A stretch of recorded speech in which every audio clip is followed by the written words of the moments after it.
Let me just start by asking you about how Washington views what's been happening in Syria. The rehabilitation of Syria and bringing the leader, President al-Shara, in from the cold seemed to be very much a personal project of President Trump.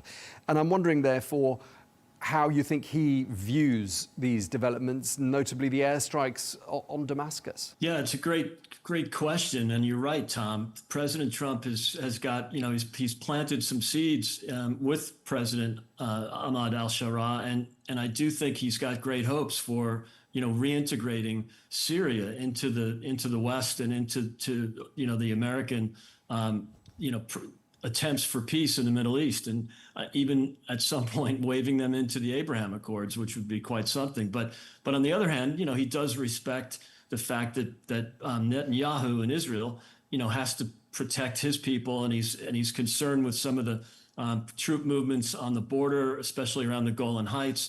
So it's a delicate situation, but I do think number one, President Trump does not want to upset the process of reintegrating Syria, and that's why Marco Rubio has been all over this. It hasn't been big news in the U.S. I'm here in Chicago, Tom, but it hasn't really hit the headlines. But I know Marco Rubio, the Secretary of State and National Security Advisor, is very much on top of this and has made some statements and has definitely been involved in the negotiations in the last 24 hours, especially.